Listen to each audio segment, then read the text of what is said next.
Darth Bane achieved what every Sith before him desired and what every Sith after him would fear.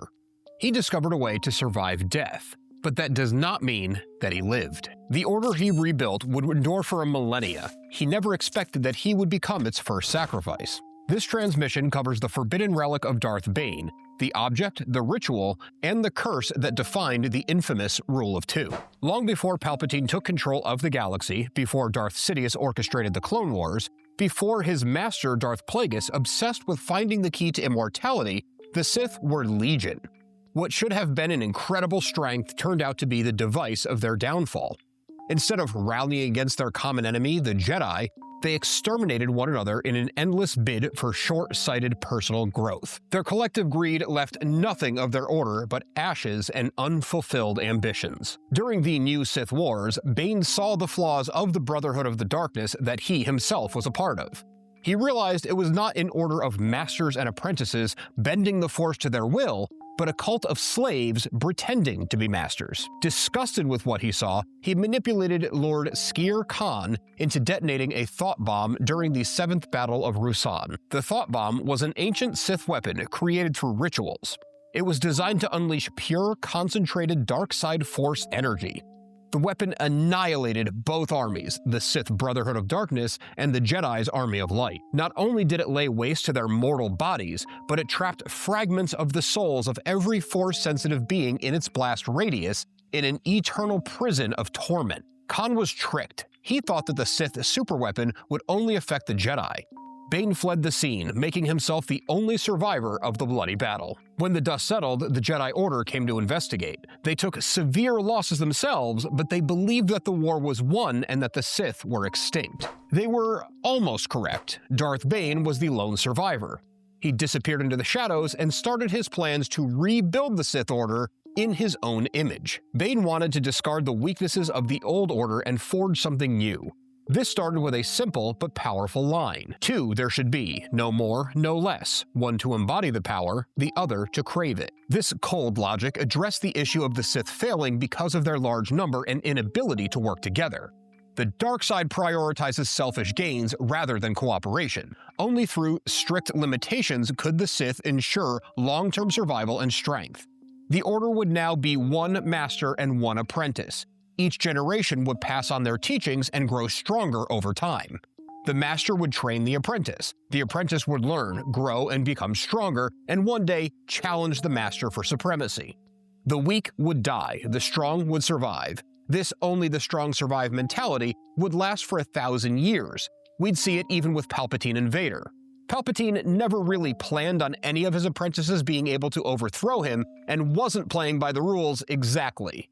We could also talk about the apprentice in the Sith hierarchy often taking on an acolyte to step into the role of apprentice when the apprentice became master, making the Rule of Two have 3 Sith more often than not, but we can save those little rabbit holes for another time. If you're getting value or entertainment out of any of my transmissions, it would mean a lot if you would join the Remnant and subscribe. In Bane's obsession to secure the legacy of the Sith, he would be the first to bend the rules he himself laid down. He became obsessed with trying to control death itself so that he could go on living. To safeguard all of the knowledge that he possessed, Bane started constructing Sith holocrons.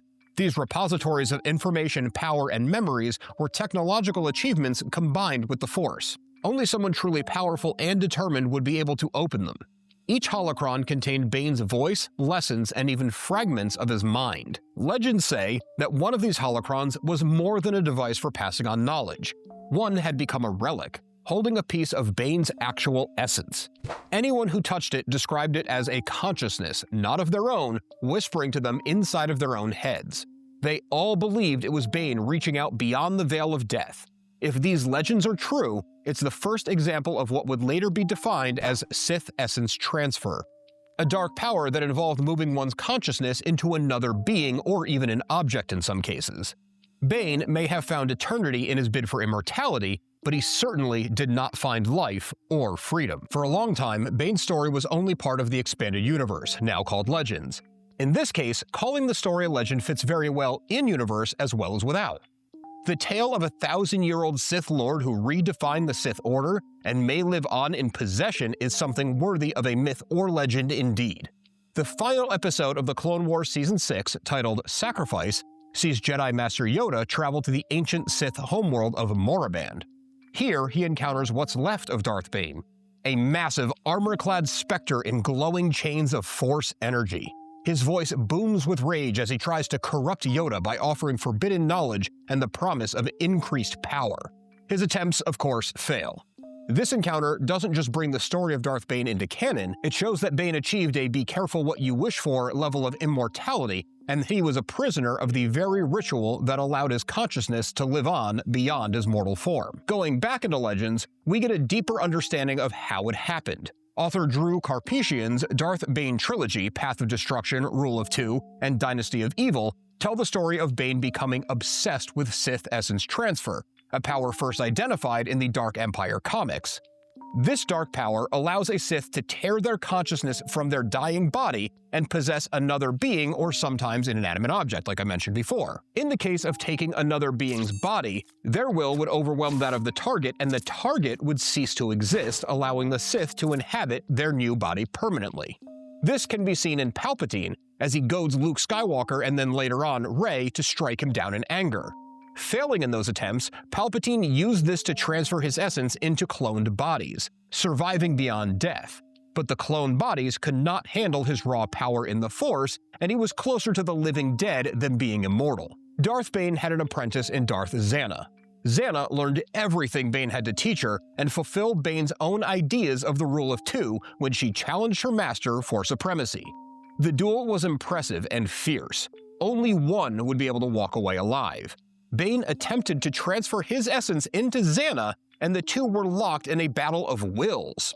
Had Bane won, he would have possessed Zana's body, and her individuality would have been destroyed.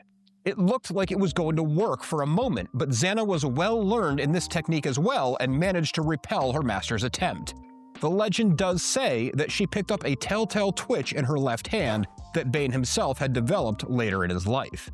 But Zana was ultimately successful in killing her master and keeping control of her own body, though she would carry this piece of him with her along with his teachings and continuing the Rule of Two. Centuries after Bane's death, Sith historians spoke of a holocron they found that would whisper to whoever possessed it. It offers secrets of immortality, but demands loyalty as payment in return. Fragments of Sith artifacts were recovered from Zun and Lihan that describe the artifact as the cube that devours thought, and is said to contain the will of the first true Sith Lord, obviously returning to Bane being the first one in this new order. The relic itself is something of a legend. Many thought that it was destroyed, others believed it's passed from master to apprentice through the Sith generations, having Bane influence every Sith in the lineage that he started. Looking at all angles of this forbidden relic, it's clear this was not something that represented a great triumph. It's a warning. Bane's own law of the new Sith Order had the Sith surviving through a brutal pattern of murder, but he himself could not accept being left behind so early. By breaking his own rules and trying to control the future, he became enslaved to his obsessions. He sought immortality and received only eternal imprisonment. Darth Bane's name lives on, but not because he conquered death.